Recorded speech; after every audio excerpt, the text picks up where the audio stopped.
Everybody, this is the Tao Pursuit. I'm coming for my usual talk. I intend to do this as much as possible every day at 7 o'clock in the morning and 7 at night. That may be some days I may not be able to do due to other engagements. Otherwise, I'll try to do it regularly, at least by topic wise. Okay. We were talking about what's in a cup. You know, we kind of use that mnemonic for what are the superpowers we have within our cup, within us. The cup meaning is us here, right? That kind of exploring the powers inside is what I was focusing on. You know, the C, as you know, it stands for concentration, and how the modern society we are really making our concentration a casualty without intending that way. But there are so many uh, forces that are liberated because of the um, so-called development that we had. It's not a bad thing, but just understand that and understand the bad effects of the social media and internet as a whole, and then prepare ourselves better. That's the intention of this. Second thing is, how can we be unselfish in our activities so that we are a blessing to the people around us, to the society around us, and that would be the purpose of our life too. So these three things, we can have a good purpose, we can do activity, at least some of it, unselfishly, and we can learn to focus, learn to be attentive, learn to concentrate. Okay. The thing is, when you are concentrated and doing jobs, concentration, then that is a joy. That's really a pleasure, actually. That's a happiness itself. Okay. So I was presenting yesterday about what kind of uh, attack is on our senses, on our mind, and on the demand our attention to so many small things that may not be without purpose or with our real goals in life and all that, right? But we think that's very innocuous, and we are really driven by so many distractions, and that has become the of life. You can examine it yourself. For example, we have the phone, and we have so many notifications, and we kind of focus on something important, and suddenly this phone comes up, and then we take a look at it. Um, it seems, if you have a distraction like that when you are focused, to come back to the focus, it takes an average of 20 minutes to the full focus. You may come back to somewhat some focus, but completely full focus, it takes 20 minutes. So that's a serious thing, I think, if that is true. I think they found it with a study of several groups of people, and the multitasking has become the way of life, and thinking that if we multitask, we are really productive, right? But when you pay attention to everything that we do and really enjoy the work, really pay attention to whatever we are doing, that becomes more productive um, in the long run. That's what I wanted to really us focus and see, reflect on us. We don't need any therapists, any gurus, or anything like that. We just focus and then see, just be aware. Am I really doing that? Is it really making me distracted? I'm not able to get as much as I would otherwise do, that kind of thing, right? So just by us focusing on ourselves and then be aware of what we are doing, we can discover these things are real or not.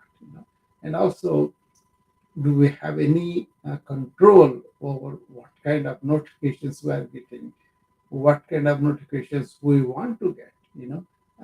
That also kind of disciplines a lot of things, I think. So there were several things in concentration. First of all, um, people talked about this from eternity, that the one who is concentrating, he gets the most out of the whatever you're doing and out of life eventually. That's one thing. Other thing is, if you're concentrated and you are getting things done, then you have more time to go and enjoy yourself. For example, you are doing a job, and that job makes you really, uh, you have to do that before you go and see a ball game, for example. Okay, and that really helps you to finish the job properly, and then make time to go and enjoy the ball game, or go walk on the nature, or get some exercise, or make some music, or listen to music. So many pleasurable things are there, right? The healthy pleasures, you can do them too. So that way also is important too. And if you are distracted all the time, and you are doing and you are not doing, and then you are distracted so much, you are bored with the work, and you don't want to do that anymore, and you may procrastinate things, right? So that's why it's important that understand what is this distraction, how is it affecting my concentration, how is it affecting eventually my work and my life. That's that I think that need to be understood. Go to introduce you to books, probably instead I wanted to do, but I mentioned one of them, I think. Uh, Daniel Goldman, he is a social psychologist, and he is in New York. He's currently live and actively involved in all that. He wrote an article recently in Atlantic about what happened with the smartphone, what are the deleterious or bad effects of that, since 2000. I think they were introduced 2004 or something, or 2006, somewhere like that. From then they trace the data on young teenage girls uh, on Instagram, what happened to them, because they were observing this phenomena of suicide among these people, and they observed there is a 189% increase from 2004 to 2010. I think that's the data they were presented. And that's an enormous figure and really disturbing figure too. We are allowing this quick, you know, movies or reels or whatever they call it. They're not bad, but some people are making them so much. They're encouraging them to commit suicide or something. So they don't have any capacity to deal with things of the life, or a normal life. They're supposed to teach them um, kind of inner resilience, kind of inner strength, so that they face these things, that they're not the end of thing. But then even small things have become so much for them that they're taking their life. So I think that's very sad. He wrote a book called Focus, because a lot of teachers, a lot of students themselves, parents, and educators, and social psychologists, a lot of people told him, even uh, company presidents, heads of companies, they came and told him that I'm not able to find focused workers, and most of the people are very distracted, and this internet is distracting them too. So he kind of went upon and really investigated, and he was recommending meditation in that book, as an alternative to just being distracted is not good at all. So that's why he was recommending how can we focus, how can we really get our mind to do that. So various types of meditations are there, but he was generally talking about how can we have the control of the thought instead of it going all over. Can we focus either on my breath or on some mantra or some self-care? So many things are there, right? You can focus so that you are coming back to your center and then operating from the center rather than allowing the thought to go all over like a band. That is the problem, right? So once you discover that kind of thing, uh, the control that you get by focusing yourself, and that really goes into your work and your relationship and everything that you are doing as a human being. So that was one book I would recommend that you read and understand what he is talking about. There are so many things he talked about. I don't want to go into all of them, but basically focus and work. That's what it was. And then he was really taking the social media to the task and really describing how we have to be awakened to this fact that this is doing it. But then you can use the social media in a constructive, positive way, and that is resulting in a lot of good things, good comments, reaching out people, establishing relationships. So many good things are there, right? But it is the engineering that goes on behind these devices and internet is their intention is to get your attention. Their attention is not something nefarious, but it is more like they want to sell their products, which is a business and all that. But in the process, what they want you to give up is the attention span. That's where you want to pay attention and protect your attention span so that you are attentive rather than distracted. This distraction is paying a lot of havoc. Like I said, if you are focused, if you are doing something and the distraction comes and it's completely distracts you from what you are doing, then to come back to your original focus, it takes 20 minutes. That's a serious thing. So you cannot really focus and do the stuff that you want to do without really having this conflict inside. Oh, I'm distracted. Should I go there or should I do this? Lots of times the people want to go there and then they don't want to do a proper job. Unless they're punished, they're not coming back to it. But if you do it yourself, that's a joy.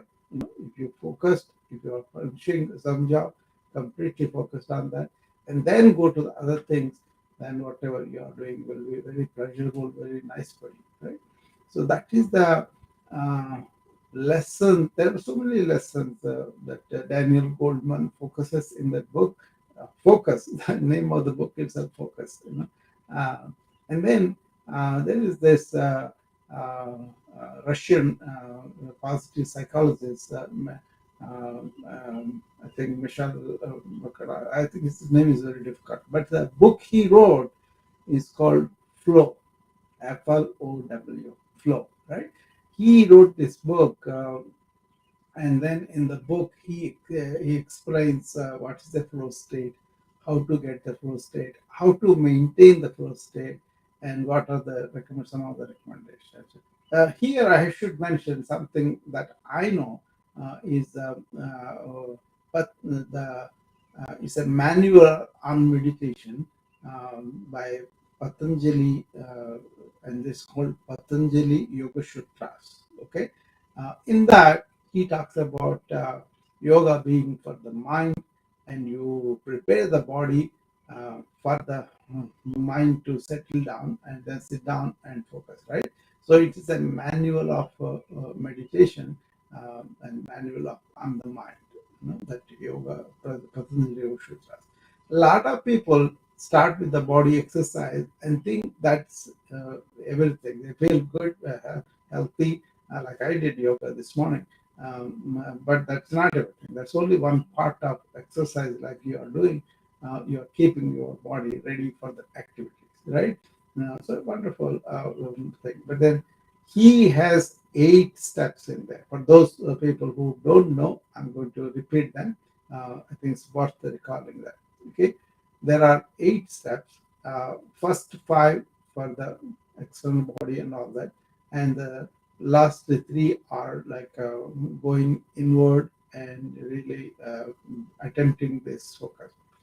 By the way, the author of the flow, he talked about this particular system being the best in the realm of concentration meditation. And that is the thing he wrote. He found among all the systems he studied around the world, there are so many systems out there, but he found this one particularly very, very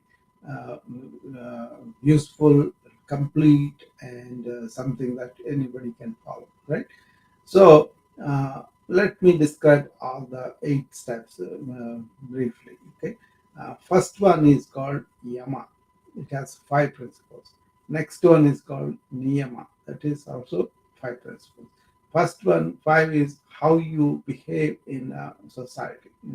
The 5 things, right? Number one is um, ahimsa. That is non-violence. Number two is satya, that is true, you got to say that, and uh, third one is asteya, that means you don't want to steal. Okay, no violence, speak the truth, no lying, and no stealing, right? And the fourth one is you um, control your sexuality so that you don't spend all the energy on that and you won't be a problem to the society.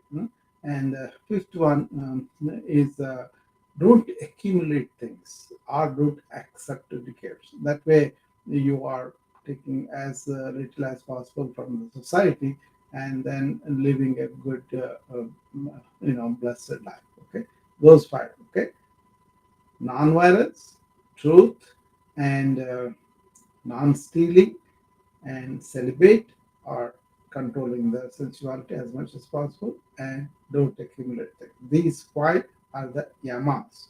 But if you do them, you're going to have its own side effect. Somebody is violent, he will meet the death violently too. That we say all the time. That yama means the god of death. So these 5 things, don't do it. If you do it, it is not good for you and not good for the society, and it will lead to your destruction. Like that's why they said yamas, right? So how you behave in the society. Okay, and the second thing is niyama. Niyama also has 5 principles. How you keep yourself. Savcha, that is cleanliness. Santosha is contentment. And swadhyaya, you have to study yourself in action. What is both your body and the mind. You have to study what is going on, right? Uh, and Ishvara Pranidhana. That means you find your own God, your own meaning with God, and all of that. Then tapas. That means whatever you do, you practice.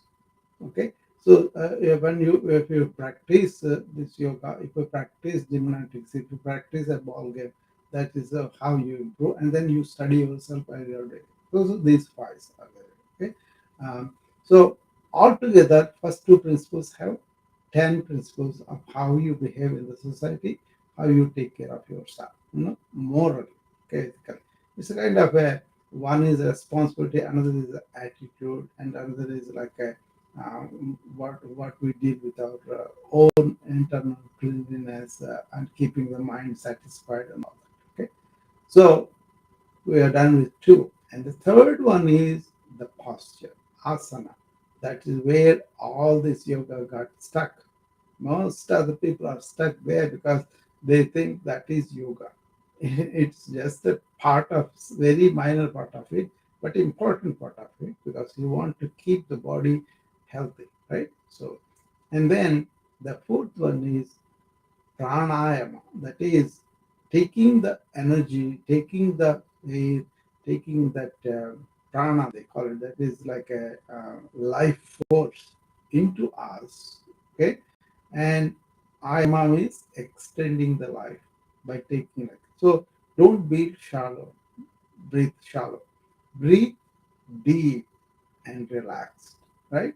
So that is pranayama. So what we did, we knew how to behave, we knew how to take care of our internal nature, and then we know how to take care of the body with asanas, and we also know how to breathe in the life force. And actually, people who practice only physical yoga without really paying attention to the breathing, they get 5% of benefit, for example. Whereas if you do the breathing, you will see it's a multiplied several times. Depends upon how long you are doing it, how well you are doing it, how much you know about it. That has to be learned from teachers who have done all this, right? Or you can read the books and understand. But there's a lot we can talk about that too. We will do that breathing itself at some other time. Okay. So how many things we have again? Yama, niyama, asana, pranayama. Four. Okay. And now begins the preparation of the mind for what we are going to do. So the fifth one is also, it's called bahya karana. That means what you do outside. Okay. Then the fifth is called pratyahara. That means you got ahara means eating. Pratyahara means really fulfilling that. Like that, sensory input that comes in kind of really not taken, not accepted, and train your senses. I'm not going to go out and experience all the life, but I'm going to withdraw them because I'm going to tell my mind I'm going to do something with you. And then the last three come, they're called antahkaranas, what you do inside with our mind. The first one is dharana, that is the concentration. That's where this comes in. Concentration is, instead of letting the mind go all over, bring it to one thing. And first pay attention to that and avoid the distractions and continue to pay attention to that for a prolonged period. That is concentration. Okay. And then once you have achieved certain level of concentration, the next step is dhyana. This is very important in entire philosophy of India is the dhyana.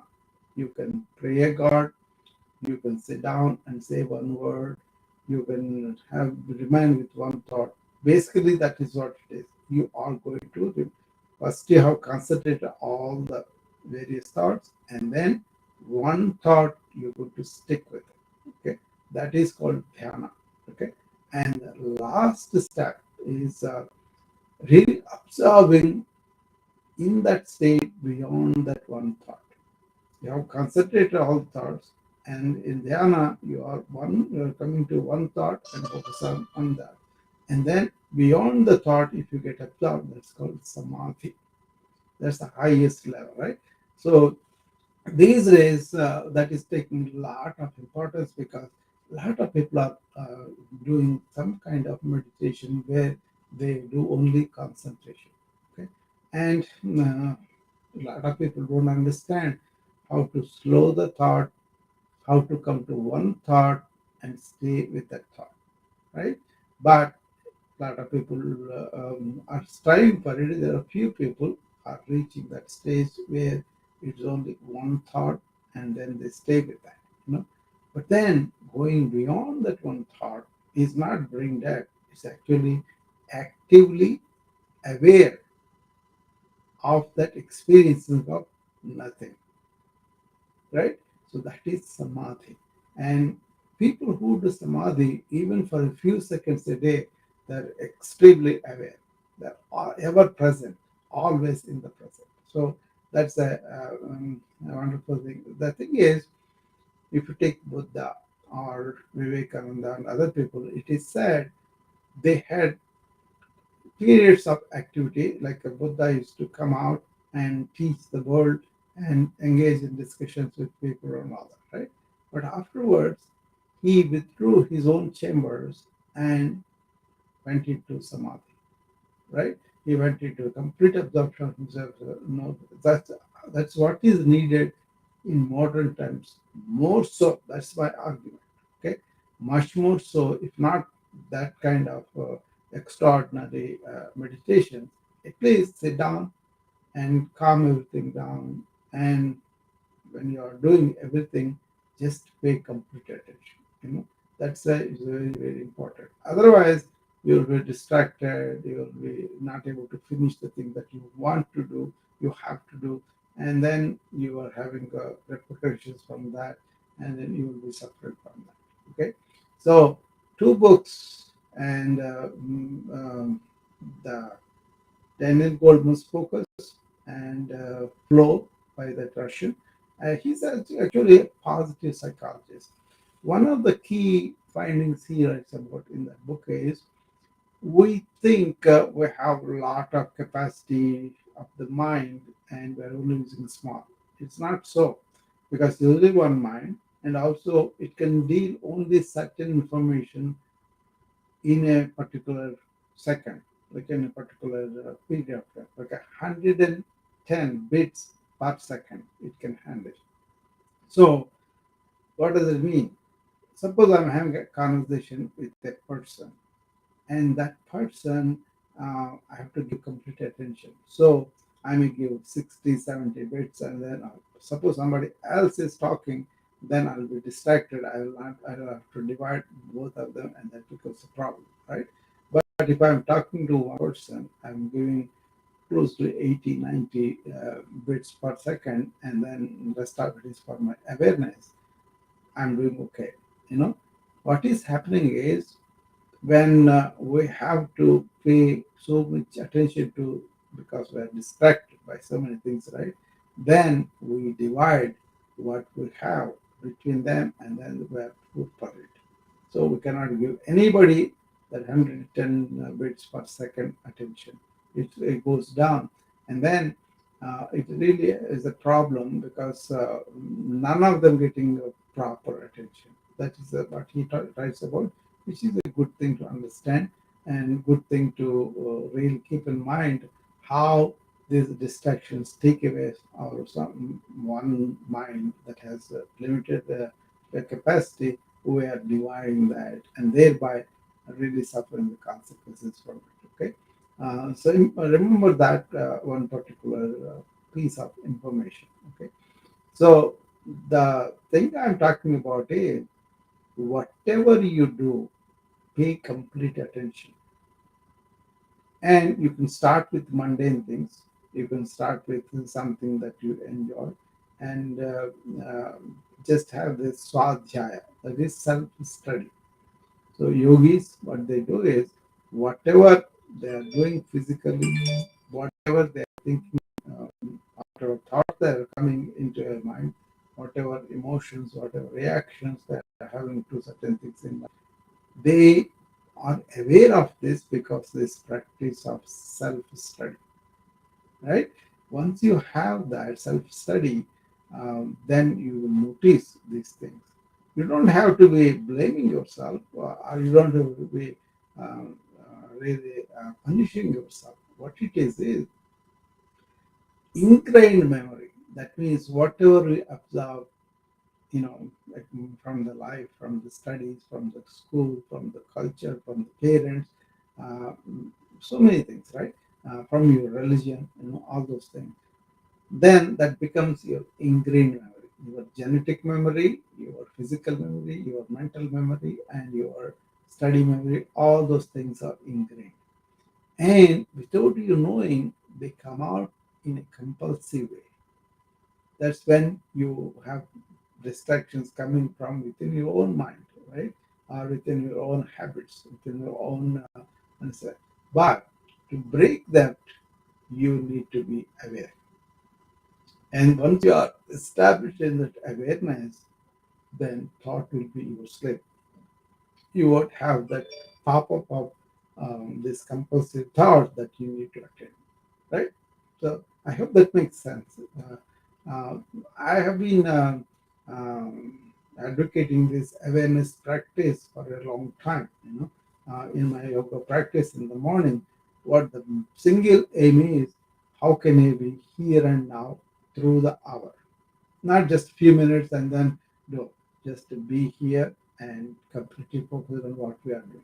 We are stretching, for example. I want them to do something like this. the hands both are red, and then it goes up all the way. You feel the whole stretch and everything that you see in that. Okay, and then you put it up, right? So whatever stretches you do, whatever exercise you do, it doesn't have to be yoga exercise. You can walk on the treadmill, or you can do a lot of things, right? So it kind of becomes much more focused activity, whatever you do. Okay, so what we do is be here and now and feel the tension, feel the stiffness, uh, feel the breath in and out, that kind of attention. It becomes more like a meditative experience that whole hour, because you are not allowing the distractions to come in either from outside or from within, because you are trying to be conscious of what you are doing. That one word, remember that, be conscious all through the day, you know, then you won't be unconsciously or compulsively doing stuff, right? That's a very, very simple thing, but it doesn't come just like that. It has so much ingrained memory. Um, they say even from the previous lives they come. In Sanskrit they call vasanas, tendencies. What are the tendencies we have? Or samskaras. Samskaras are really ingrained thought, habituated. Suppose you are tasting a sweet, and first time you really experience the taste, and then later on you continue to eat it, that becomes like an anticipation of it is also becomes such a big deal, right? So there's nothing crime in that, but it's a mechanism, so you will crave for it, and then the pleasure is more and all that, and then go on eating all that so many times, right?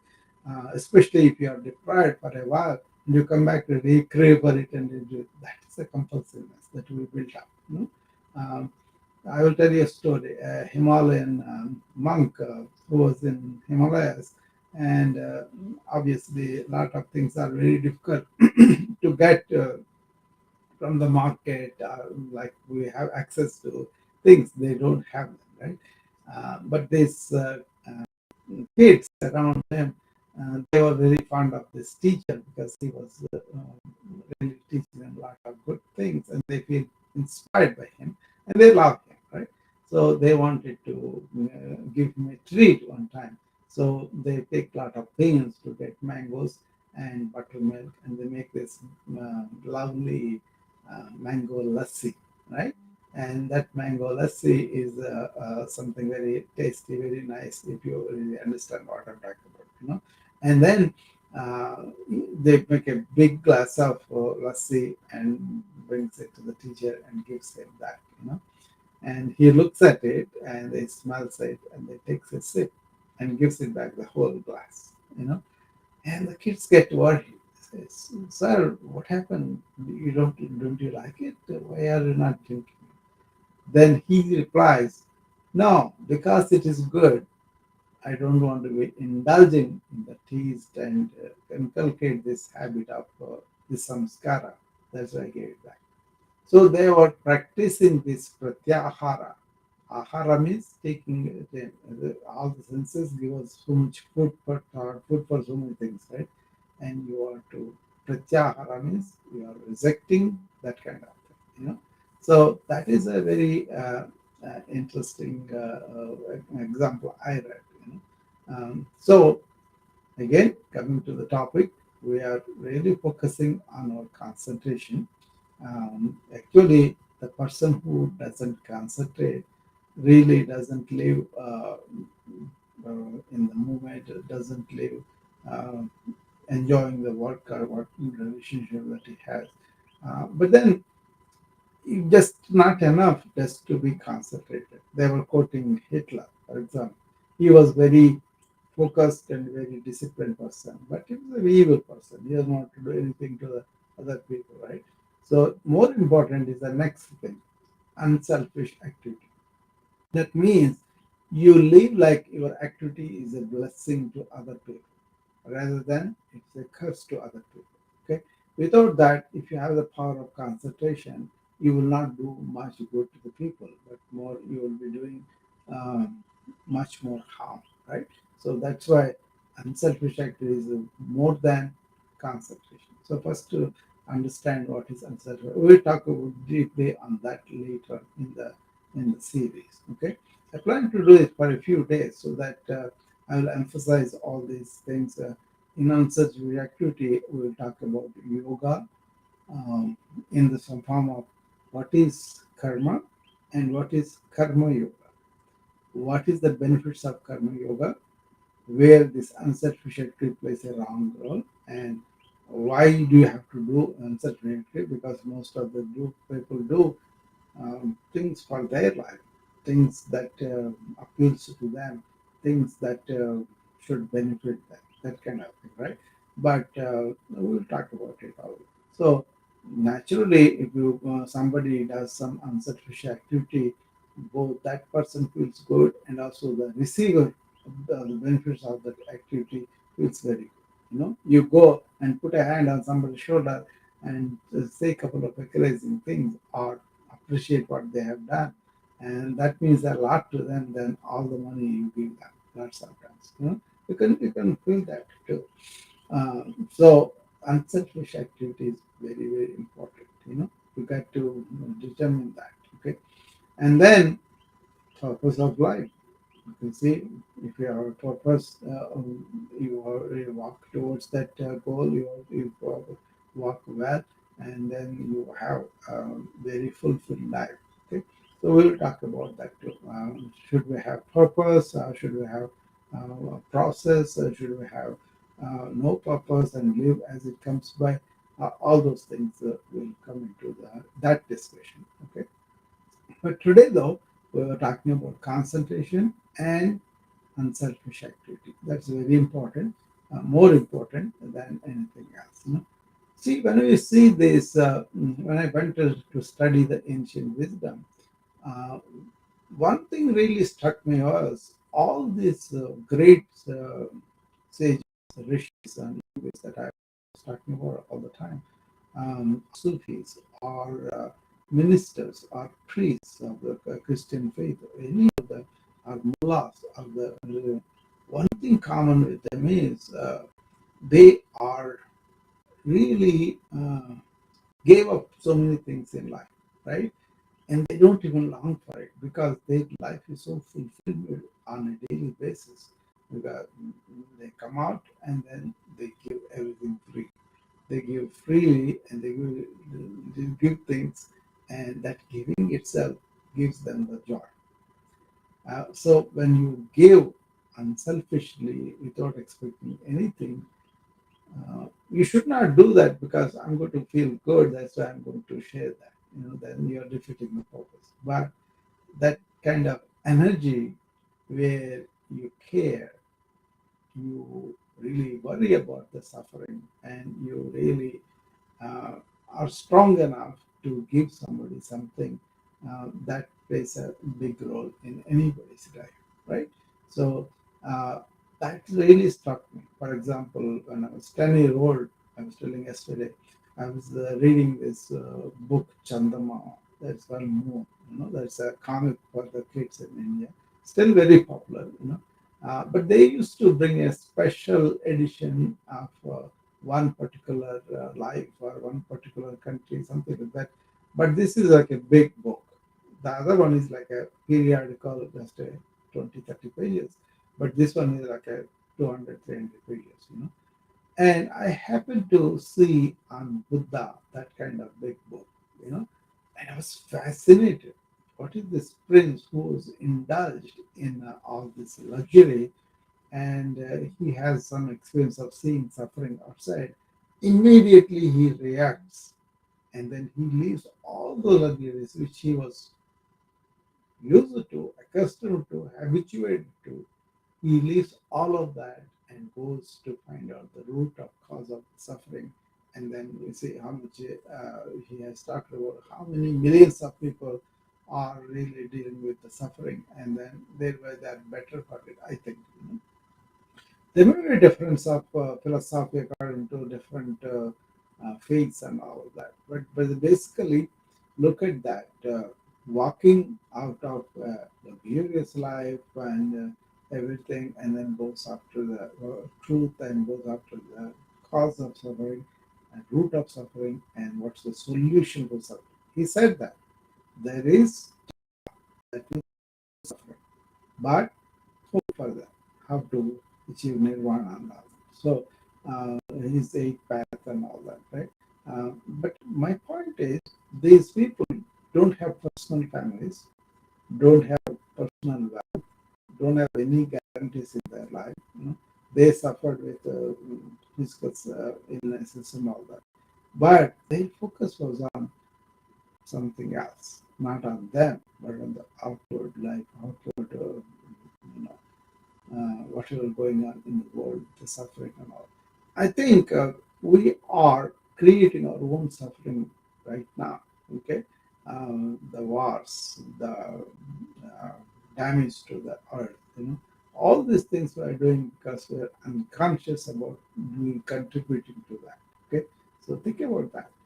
So that is something I think they contributed a lot uh, to help people to understand life better, to have these qualities of innate resilience, and really come out with solutions that we can adopt into. See, when he had attained enlightenment, that was a big deal. Nobody knew anything. But now you can read about all their experience, all their insights, and get the benefit of that. Only thing is, don't pay just superficial attention, but go deep, explore them, investigate yourself. And then once you find the truth, implement them in the life. That's what they say, right? Um, there was another story I was reading. There was this woman who had this cancer and then a lot of physical problem, and also with all her treatments, chemotherapy, and all that, put her into poor house. So she has financial problems. So many problems in her life. The sheer fear of having the cancer, how much she will be losing if it continues, and all those things. So at one point, she switched. She is also a writer. So she said, what is more important for me? I want to write my experience. I want to write what is going on with my life. That is my main job. All these other things are distractions. So she chose to focus only on the writing. And miraculously, all the other things really went down, and she was more focused on the writing. This physical suffering and all of that continued, but not paid attention to, not having so much hold on her. So that is something that I think we should remember also. Okay. So I've been talking about 40 some minutes now. Anybody has any questions on the wisdom app? You can come up.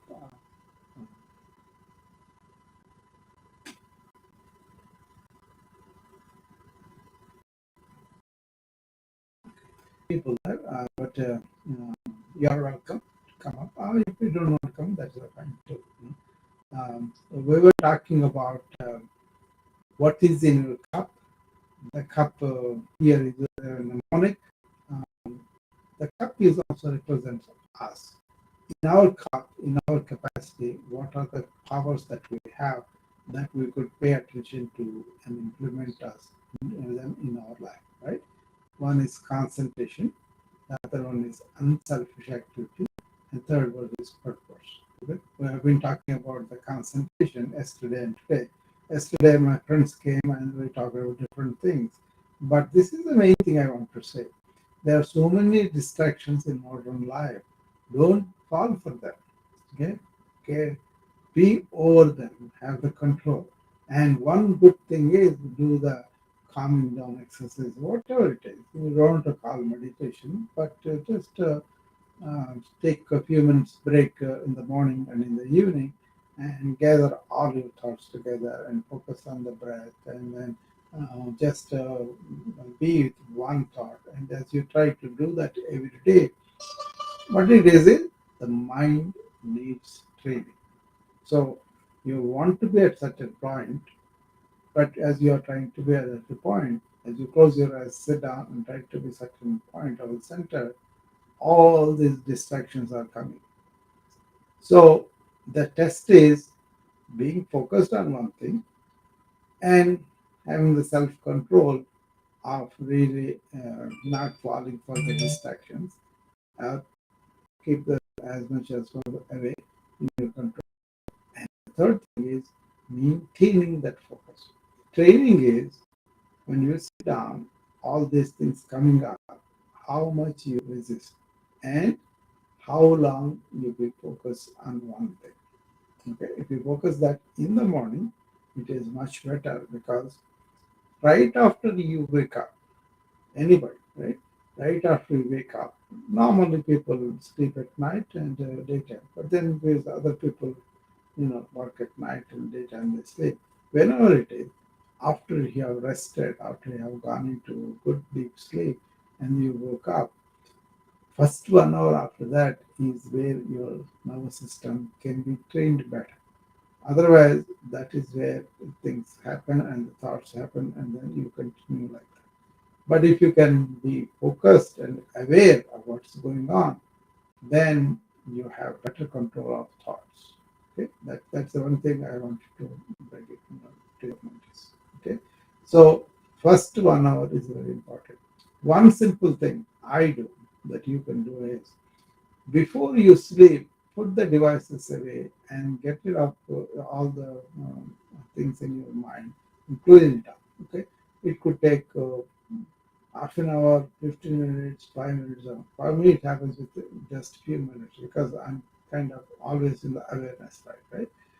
Whereas in the morning, don't bring the devices right away. Take some time, okay? Don't get indulged into the worldly activity right away. So what you do is 1 hour before you go to sleep, switch the devices off. And in the morning, when you get up, don't switch on the phones, the devices right away, even the TV, external things, right? 1 hour, take a break. So this kind of simple thing may be a good exercise. And then during the day, pay attention to only what you want to, what you really need to.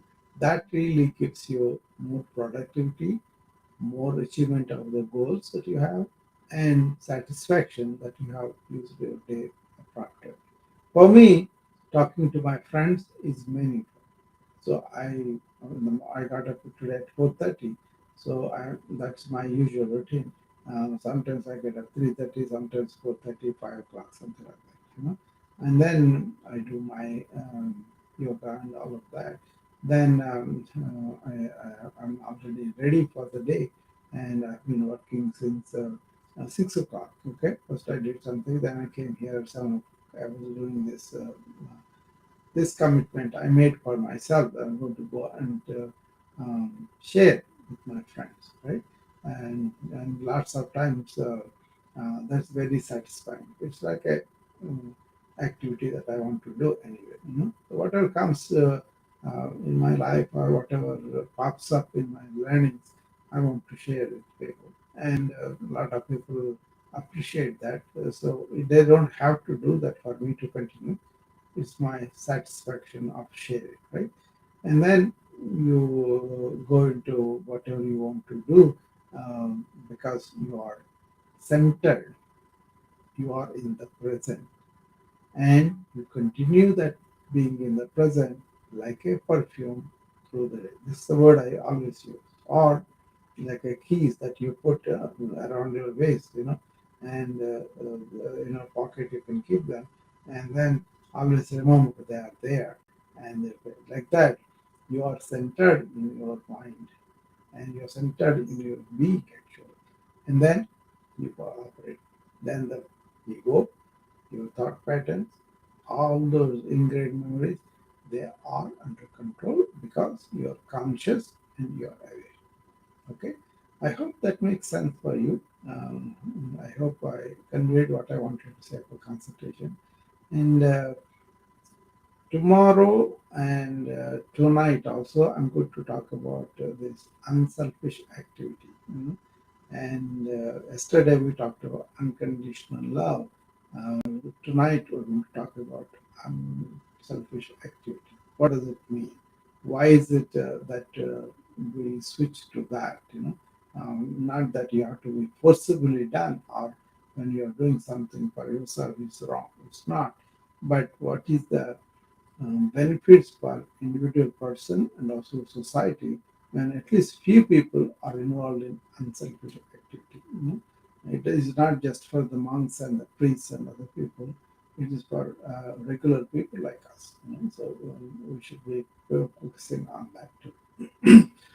With that, if everybody is satisfied, I think it's almost 50 minutes. We have 10 more minutes. If anybody wants to come up and talk to me, they can. Otherwise, I'll be closing down the room in about a few minutes. Okay. Uh, One of the things I was always inviting people is if you ask your own question, then you will be able to retain that much longer. Okay, but if you just listen like an entertainment, like some information that you are trying to absorb when somebody is speaking, that is not a really active learning. It's more like a passive listening, and then that may stay or may not stay. On the other hand, you experience something different, or you have some doubts in what it is. I think that's what why I will say crazy is ask questions, make it your own property by having the doubts and clearing the doubts. That kind of active learning stays with you for a long time. Like I talked about concentration, maybe 99% of the people who are listening know that's important. No, they know there are times when they are completely concentrated, or somebody may be always aware, like I'm talking about. But they not be maintaining that for a long period of time, or they may not be enjoying the flow states that can happen when you really are aware and attentive and concentrated in all of it. You got to have an organized mind. You got to have a concentrated mind. You got to have a mind that doesn't bother you but stays in its place. That kind of thing. So ask questions. If you don't have to come up and ask, that's fine. But if you can ask questions while uh, these things are going, that's I think much better. You know? It's not that I have answers to everything, but I will relate to you what I understood. And that is a continuous uh, way we go and improve our understanding. I don't want to call it a growth. I would call it more like a clarification in our mind, and that understanding always is there. For example, I was with J. Krishnamurti in 1980s. With means I was really trying to get his entire message, what he's talking about, and that's very expensive. Okay, he made something like a he talks a lot about thought, everything in thought and all that. And then he made a book called uh, Ending of Thought. That is the title of that book. Okay, I was perplexed by that because at that time, right? I was not able to understand how can we end thought and be normal. How can we are raised to be thinking deep, thinking very important quality. You are a thoughtful person, means you're a good person. All those things are there. But then he was going much deeper than our thinking faculty only. He was going much deeper into the awareness, into our faculties of intellect and role of all of that, right?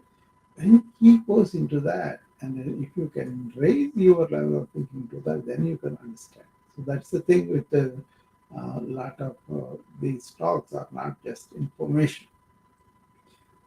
They are supposed to lead you to the insight. If we say concentration, it's not just the information about it, but it is the insight that you realize this is what it is, and then that sticks with you, and then you can apply that. You know, uh, if you understand and then implement something, that's much better than if you are forced by a circumstance of life and you are forcibly doing it. That is unpleasant. You know? So if you want to be intelligent, really, um, wise person, you got to have insight. It's not enough to have Google and get the information. You got to have insight, and that insight should permeate into your life. Okay, once you do that, that's why I invite people to come and talk. And I'm okay even if you don't want to talk, but I'm say the best will come out on both of us when we engage in a dialogue, not agreeing or disagreeing, not arguing, not really following whatever I say.